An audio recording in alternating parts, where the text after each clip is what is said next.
Assalamualaikum warahmatullahi wabarakatuh. Apa kabar Anda pada hari ini? Semoga Anda tetap sehat, tetap semangat dalam menjalankan aktivitas Anda pada hari ini. Baik, di materi kali ini kita akan membahas terkait dengan membangun kepuasan dan loyalitas pelanggan. Nah, tentunya pada saat Anda berbelanja atau Anda menggunakan salah satu produk jasa, tentunya Anda bisa ya mengukur sejauh mana kualitas produk jasa yang Anda pakai. Apalagi pada saat Anda telah menggunakan produk tersebut atau menggunakan jasa tersebut, Anda order kembali. Nah, tentunya pada saat Anda order kembali itu sudah masuk ke tahapan di mana Anda telah sebagai customer itu puas ya terkait dengan produk atau jasa yang Anda gunakan. Baik, di materi kali ini tentunya luar biasa ya. Untuk mempersingkat waktu, saya akan langsung share aja materinya. Baik, di mana di sini kita akan membahas ya membangun kepuasan dan loyalitas pelanggan. Nah, apa aja sih yang Anda pelajari di materi ini? Yang pertama adalah bagaimana cara memahami atau cara membangun kepuasan pelanggan. Nah, yang kedua, memahami loyalitas pelanggan. Baik, yang pertama, Pak, bagaimana sih Pak cara membangun kepuasan pelanggan? Baik, nah untuk membangun kepuasan pelanggan, ada baiknya kita pahami dulu nih, apa itu arti kepuasan.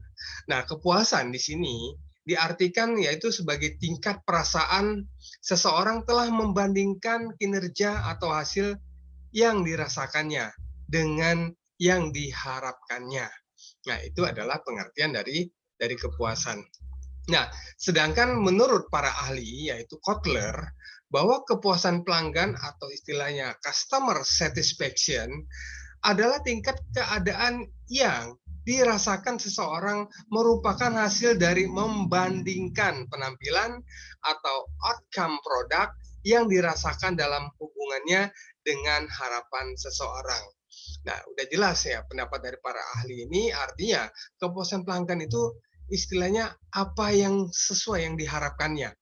Ya, artinya kalau dia sudah sesuai apa yang diharapkan oleh pelanggan, maka bisa dikatakan bahwa pelanggan tersebut telah puas. Ya, baik. Nah, kita masuk ke dalam arti luas ya. Kepuasan pelanggan itu seperti apa? Nah, kepuasan pelanggan itu adalah perasaan senang atau kecewa seseorang sebagai hasil dari membandingkan antara prestasi atau produk yang dirasakan dan yang diharapkannya. Nah, ini tentu udah jelas ya, saya pun sebagai customer pada saat saya menggunakan jasa ya, salah satu produk jasa, saya akan membandingkan juga ya. Apalagi produk jasa tersebut ya, dari kompetitor lain itu udah saya gunakan. Dan tentunya dari membandingkan hasil yang saya dapatkan, apa yang sesuai saya harapkan atau saya inginkan, tentunya saya bisa menilai apakah saya akan balik lagi atau tidak, apakah saya akan order lagi atau tidak. Baik. Nah, kita bicara tentang mutu. Nah, mutu ini karena kepuasan ini kaitannya dengan mutu. Ya, di pertemuan sebelumnya juga udah dibahas bahwa ada satu indikator yaitu kualitas ya barang dan jasa. Nah, mutu di sini adalah keseluruhan ciri dari sifat suatu produk atau pelayanan yang berpengaruh pada kemampuannya untuk memuaskan kebutuhan yang dinyatakan atau yang tersirat. Nah, itu terkait dengan mutu ya. Kalau mutu bagus, kualitas bagus, tentunya pelanggan akan order kembali. Nah, kita akan bahas masuk ke berikutnya yaitu proses pengembangan pelanggan. Nah, seperti kita ketahui, pada saat Anda ingin melakukan kegiatan atau menggunakan salah satu produk jasa, nah Anda biasanya akan melakukan analisis terlebih dahulu ya atau mencari tahu terlebih dahulu kira-kira tempat mana nih yang akan saya datangin. Anda mendengar dari informasi tetangga, teman ataupun handai tawalan lainnya, tempat massage di sana bagus loh, keren, enak ya kan. Di sana di tempat B itu juga nggak kalah bagus, bla bla bla bla ya. Nah, bagaimana caranya? Yaitu kita akan melakukan analisa terlebih dahulu ya dengan mencari tahu ya kira-kira dari tempat yang akan kita kunjungi itu kira-kira apakah sesuai ya dengan informasi yang kita dapatkan, apalagi yang kita harapkan. Nah, dari sisi perusahaan, nah tentunya kita sebagai pelanggan tersebut, kita baru dikategorikan sebagai suspek ataupun tersangka. Nah, suspek ini adalah orang yang sifatnya itu ingin mencari tahu terlebih dahulu, tapi dia belum memiliki ketertarikan ya untuk memiliki produk jasa tersebut. Itu namanya suspek ya. Tapi kalau bicara tentang prospek adalah orang yang betul-betul ya sudah tahu itu produknya apa ataupun dia mendengar produk itu dari orang tapi keinginannya kuat untuk memiliki produk tersebut. Nah, itu adalah namanya prospek ya. Nah, jadi kalau Anda sebagai marketing suatu saat nanti Anda harus membedakan mana itu suspek dan mana itu prospek. Nah, biasanya kalau Anda sebagai marketing Anda berbicara dengan suspek itu biasanya kalau Anda lebih dalam berbicaranya Anda akan buang waktu sia-sia aja karena belum tentu dia beli. Tapi kalau pada saat Anda bicara tentang prospek, maka udah pasti, udah yakin itu pasti pelanggan beli. Ya, kita harus bedakan jika suatu saat Anda menjadi seorang marketing. Baik. Nah, di sini adalah ada yang berikutnya adalah prospek tak layak. Prospek tak layak ini adalah orang yang kira-kira dia sudah mencoba produk tersebut, ya jasa tersebut, tetapi dia tidak kembali lagi. Nah, jadi bisa dikategorikan ya tidak layak ya. Nah, nanti akan ada treatmentnya seperti apa yang kita lihat. Nah, kita masuk yang prospek nih. Untuk prospek adalah pelanggan yang pertama kali dia mencoba ya telah dia berhasil ya marketing tersebut berhasil meyakinkan bahwa programnya itu wajib dimiliki oleh si customer, maka customer untuk mencoba ya pertama kali. Nah, setelah dia rasakan seperti apa program produk tersebut ya jasa tersebut, maka dia akan melakukan order kembali.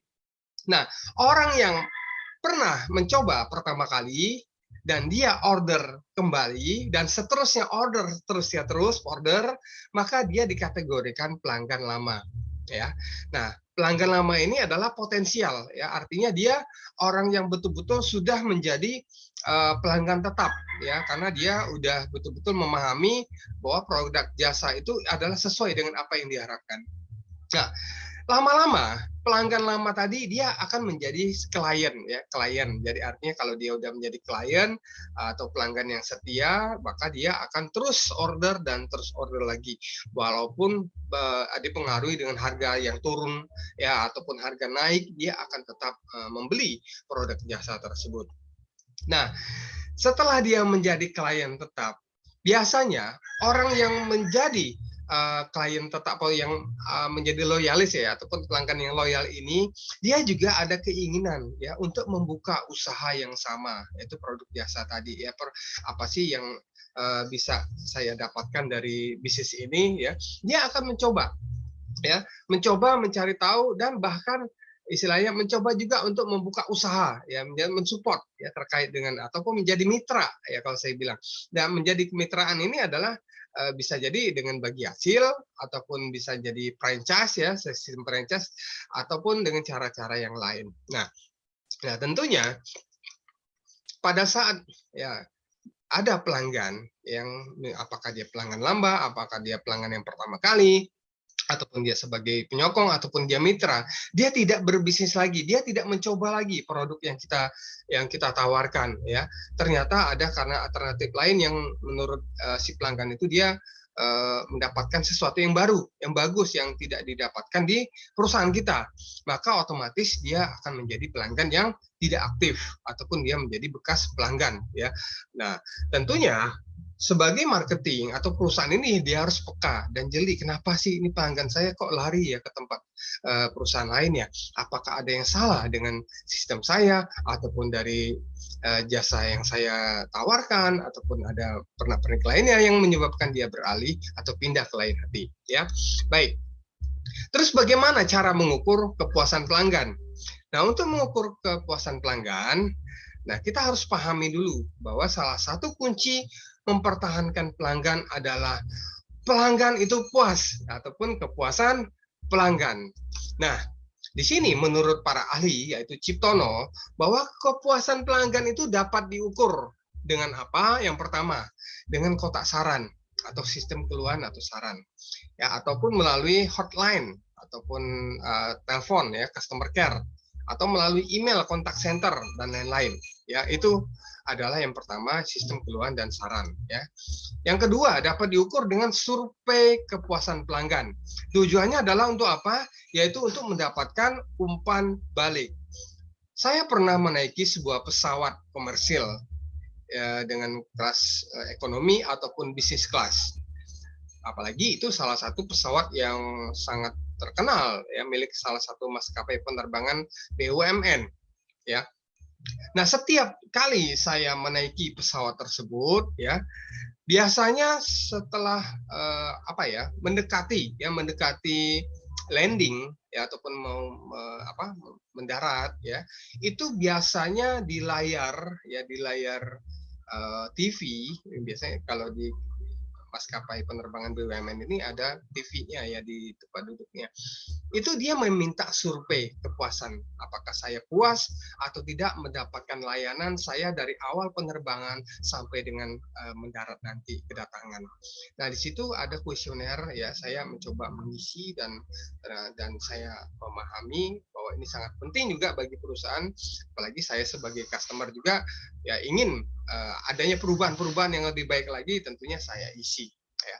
Nah, itu adalah salah satu untuk mengukur, ya, yaitu dengan survei kepuasan pelanggan. Itu contoh saja. Nah, yang ketiga, yaitu dengan ghost shopping. Ghost shopping ini adalah kita pura-pura menjadi customer. Nah, pada saat kita pura-pura menjadi customer ini, kita tahu ya bahwa seperti apa sih ya program atau produk yang saya jual ini. Ya saya pura-pura, biarpun saya owner ya, saya memiliki cabang banyak nih di mana-mana. Ya saya akan coba salah satu kantor saya ya, cabang saya, kira-kira dia memberikan layanannya seperti apa, baik atau tidak ya. Kira-kira orang kalau saya jadi customer, saya merasakan sebagai customer ini seperti apa sih yang akan saya dapatkan manfaatnya. Ya tentu saya akan menjadi ghost shopping, yaitu saya pura-pura menjadi mysterious shopper, yaitu orang misterius yang pura-pura untuk membeli atau menggunakan jasa produk tersebut ya, seperti itu. Nah, dari situlah saya akan tahu, oh ternyata ini loh kekurangannya ini. Nah, dari situ kita bisa mengukur, oh ternyata ini harus dibenahi, oh bla bla bla bla. Nah, seperti itu ya. Nah, yang keempat adalah dengan cara mengukurnya yaitu lost customer analysis, di mana pada saat kita sudah mendapatkan customer dan customer itu udah order berkali-kali, tapi kok makin lama kok dia menghilang ya, tidak order lagi. Ada apa ya? Nah, kita lakukan yang namanya kita menghubungi pelanggan yang berhenti atau beralih tadi.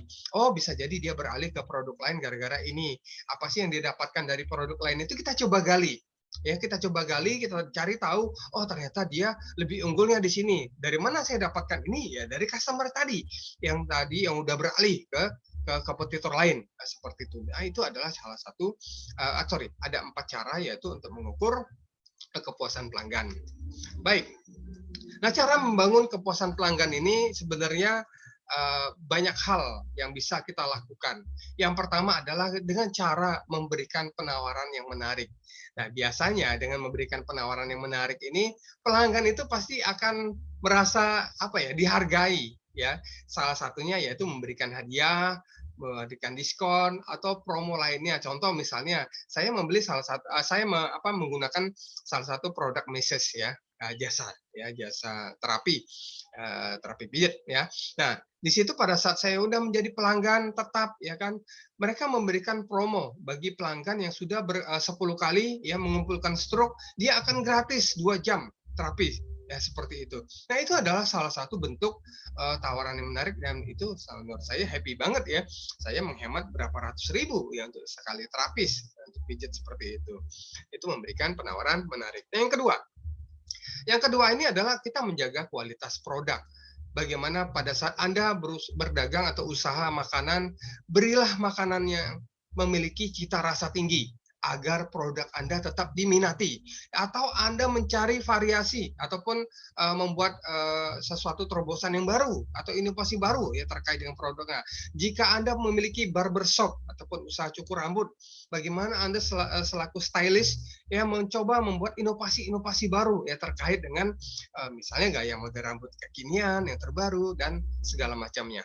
Nah, yang ketiga, Tanamkan nilai kejujuran. Customer itu suka dengan sesuatu yang jelas, detail, dan itu tidak direkayasa. Dan itu betul-betul murni adalah bentuk komitmen perusahaan itu terkait dengan kejujurannya, ya, terkait dengan produk yang disampaikan kepada si customer. Nah, yang keempat, kita tahu bahwa suatu saat pasti ada yang namanya keluhan pelanggan. Nah, keluhan ini bisa terjadi ya karena hal-hal sepele, misalnya listrik mati lah, yang itulah, yang inilah. Nah, pada saat customer komplain, kita coba menghadapinya dengan apa namanya lapang dada, dengan secara terbuka, ya. Dengan cara apa? Yaitu dengan kita mengambil empatinya terlebih dahulu. Ya, kita dengarkan keluhannya, ya. Kita hadapi dia dengan senyuman, dengan ramah, dan kita segera action, kita mencoba menyelesaikan masalah tersebut. Nah, dari situ nanti akan kita evaluasi terkait dengan keluhan-keluhan yang ada di perusahaan kita, ya, terkait dengan keluhan customer seperti itu. Nah, yang berikutnya, kita memberikan pelayanan prima, yaitu dengan tidak membeda-bedakan customer. Ya, kita tahu bahwa untuk kelas produk kita ini ada kelas middle up. Ya, artinya untuk penghasilan ataupun golongan orang-orang mampu yang menengah ke atas. Nah, pada saat ya kita lihat ada salah satu customer pakaian lusuh, ya, dia mencoba mencari tahu informasi terkait dengan produk kita. Kita tidak serta merta menganggap dia negatif. Ya, kita harus menghindari itu. Bisa jadi dia pura-pura menyamar, ya, menjadi orang menjadi orang yang apa ya, dalam keadaan lusuh, ya, susah. Jadi kesannya itu dia tidak punya uang, tidak punya duit. Jadi kita harus menjadi seorang perilaku yang berperilaku profesional, ya. Usahakan dia tetap kita layani dengan baik apapun, ya, apapun kondisi si customer tadi, apakah dia kaya, miskin, tua, muda, ya, anak-anak atau macam-macam lah, dan whatever itu harus segera kita layani dengan baik. Nah, ini adalah Pareto pelanggan. Nah, hukum 20-80. Nah, perlu Anda ketahui, hukum Pareto ini dari ya 100 pelanggan, 20%-nya itu adalah pelanggan yang memberikan keuntungan atau memberikan penghasilan kepada perusahaan itu 150% laba. Jadi Anda jangan anggap remeh, anggap enteng bahwa 20% pelanggan dari 100 pelanggan itu adalah dia memberikan kontribusi laba, yaitu bisa meningkat sampai dengan 150%. Ya, sedangkan 20% dari 100 orang itu bisa dikategorikan juga adalah pelanggan yang tidak menguntungkan ataupun dia menghilangkan 100% laba. Nah, ini adalah hukum Pareto, ya. Jadi artinya kita harus pahami betul hukum Pareto ini bahwa biasanya dari 20% pelanggan atau 20 orang dari 100 pelanggan itu harus kita jaga sebaik mungkin, ya. Kita rawat, kita maintain, ya, jangan sampai dia memberikan apa ya, penilaian atau cap yang jelek terkait dengan produk jasa yang kita tawarkan kepada masyarakat. Nah, tadi kita udah bicara tentang kepuasan konsumen, kita masuk ke loyalitas pelanggan. Apa itu loyalitas pelanggan? Loyalitas pelanggan adalah komitmen pelanggan, ya, untuk berlangganan kembali atau membeli produk kembali ataupun repeat order, ya, secara berulang-ulang, konsisten, ya, dia akan tetap membeli produk ini sampai di masa yang akan datang, walaupun dipengaruhi oleh harga yang mengalami kenaikan. Nah, biasanya kalau orang sudah loyal atau customer yang loyal, mau harga dipengaruhi, ya, baik naik setinggi langit, kalau dia udah jatuh cinta sama itu produk, apalagi jasa, dia akan tetap menggunakan jasa tersebut. Bisa jadi dengan pertimbangan, oh, karena masalah kondisi ekonomi global, jadi harga ini naik, ataupun karena sesuatu dan lain hal, ya, perusahaan juga harus bisa memberikan informasi, ya, terkait dengan hal ini, ya. Loyalitas pelanggan. Nah, bicara tentang pelanggan. Pelanggan ini adalah seorang yang terbiasa membeli produk Anda. Nah, biasanya dia itu membeli dan berinteraksi dalam periode tertentu. Nah, biasanya ada track record, ya, atau memori yang direkam oleh si pelanggan terkait dengan layanan terutama, ya, pada saat dia membeli produk tersebut. Jadi intinya adalah pada saat pelanggan itu ya, membeli produk jasa Anda, layanilah dia dengan sebaik mungkin. Jangan pasang muka yang ketus, jangan muka pasang yang datar. Ya betul-betul dia adalah raja, apalagi Anda produk jasa. Pada saat Anda menjual produk jasa, ya satu ucapan yang nyelekit yang sangat membuat dia kecewa itu seluruh dunia akan tahu. Bahaya bagi usaha Anda, apalagi di bidang jasa ya. Baik. Nah, tujuan dari loyalitas pelanggan ini adalah menciptakan pelanggan yang merasa puas. Yang pada akhirnya dia mampu menumbuhkan loyalitas pelanggan karena dia puas tadi. Nah, ini ada golongan loyalitas yang menurut Fedwi ada 4 golongan. Yang pertama adalah konsumen yang loyal. Ini adalah dia tidak akan pindah ke produk yang lain. Walaupun ada banyak produk baru yang ada di luaran sana, dia tetap ya membeli atau memilih produk kita. Nah, yang kedua adalah konsumen normal. Nah, ini adalah konsumen yang loyal, tapi dia masih pindah ke produk lain, masih bisa pindah ya, masih bisa pindah ke produk yang lain. Apakah karena dia memiliki pemikiran yang lain sehingga dia memilih untuk membeli produk yang lain. Itu normal ya. Nah, konsumen setengah ini adalah dia loyal terhadap merek tertentu, tetapi sebagian sikapnya hanya untuk pengalihan. Biasanya kalau bicara tentang misalnya kita lagi ngumpul-ngumpul ya bersama teman-teman, gua kemarin beli ini nih, kok ini bagus banget ya. Tapi ada teman yang lain yang mengatakan bahwa gua pilih ini enak, simple, nggak ribet ya. Nah, ada orang atau pelanggan itu dia bercerita terkait dengan brand atau merek tertentu, dia sangat tertarik karena mungkin kekuatan brandnya. Tapi pada saat implementasi pelaksanaan pemakaiannya dia pertama mungkin nggak sesuai kantongnya, budget karena mahal, ataupun karena dia sifatnya untuk pengalihan saja ya. Nah, yang keempat adalah golongan yang tidak loyal. Nah, tidak loyal ini adalah suka berpindah-pindah produk atau merek. Ya, keluar produk baru dia beli lagi. Keluar produk baru lagi, beli lagi. Ya, ini adalah konsumen yang tidak loyal. Tapi ada salah satu konsumen yang dikategorikan dia suka pindah-pindah, tapi dia memiliki tujuan untuk menganalisa ya, apabila produk ini saya beli ya, produk A ini saya beli, lalu B, C, D saya beli sampai dengan F, kira-kira mana nih yang akan saya pakai nanti selanjutnya seterusnya. Nah, itu barulah dia akan menemukan kepuasan dan akhirnya dia menjadi loyal. Nah, itu beda lagi ceritanya ya. Nah, terkait dengan pelanggan yang loyal, kita bisa melihat bahwa pelanggan itu dia akan melakukan pembelian secara berulang, secara teratur. Contoh saya ada salah satu keterikatan ya, karena memang saya merasa puas, saya order kembali untuk terapis pijat saya, karena memang saya merasakan suasananya bagus, biarpun harga yang agak sedikit mahal, tetap saya lakukan order kembali. Nah, itu saya termasuk pelanggan yang loyal. Terus yang kedua adalah membeli antar lini produk dan jasa.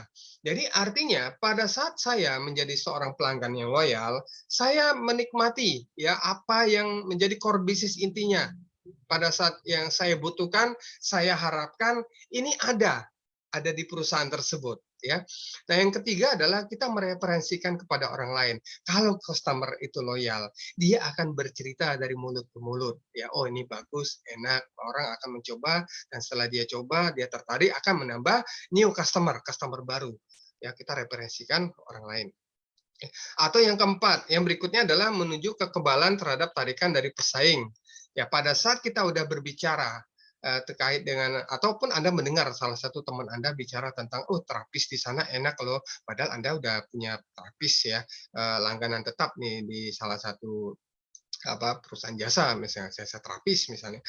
Nah, di situ biasanya kalau Anda udah cocok, walaupun ya teman-teman Anda bercerita tentang terapis, oh di tempat ini bagus, oh ini nyaman, ini bla bla bla bla bla, Anda tidak akan pindah ke lain hati karena Anda sudah kebal ya, Anda udah sangat terlanjur cinta mati ya, loyal terhadap produk ataupun merek, salah satu merek brand tertentu ya, seperti itu.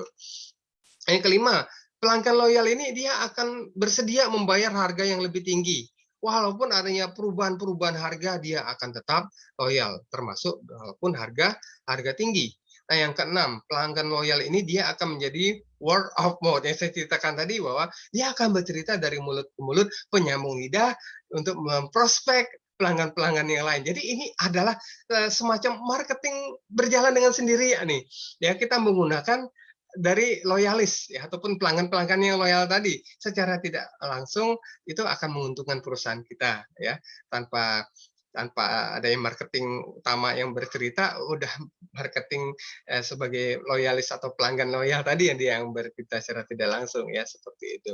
Nah, untuk mengukur loyalitas pelanggan ya kita harus gunakan produk itu secara berulang-ulang ya terus berapa kali pelanggan itu membeli produk kita rekomendasikan kepada orang lain adanya peningkatan kepuasan pelanggan dan lain sebagainya dan tentunya sebenarnya materi ini bagus banget ya menarik untuk kita kupas tuntas lebih dalam. Nah saya berharap bagi Anda peserta yang ada atau yang menonton video ini ingat bahwa ini adalah salah satu pertemuan terakhir di mana setelah pertemuan ini kita akan masuk ke pertemuan berikutnya yaitu UAS yaitu ujian akhir semester. Nah, bagi Anda segera persiapkan diri, segeralah ya Anda aktif ya buka-buka lagi apa yang belum Anda lakukan ya misalnya Anda belum mengerjakan post test ya kalau ada kegiatan-kegiatan tugas-tugas yang belum diselesaikan segera diselesaikan. Jika ada kendala Anda segera hubungi saya. Baik, untuk kisi-kisi ujian akhir semester seperti biasa, soal untuk UAS itu hanya 30 soal untuk multiple choice dan untuk yang esai itu ada 5 soal ya. Nah, tentunya besar harapan saya Anda semua ya peserta yang ada di sini lulus dengan nilai yang sangat sangat bagus. Amin ya rabbal alamin. Baik, itu aja dari saya. Cukup sekian. Terima kasih. Mohon maaf atas segala kekurangan. Sekali lagi, pada Tuhan saya mohon ampun. Bagi Anda yang lagi sakit, segera disembuhkan. Bagi yang lagi berhalangan mengikuti video ini, segera dapat diselesaikan masalahnya. Ya, itu aja. Assalamualaikum warahmatullahi wabarakatuh. Salam sejahtera bagi kita semua.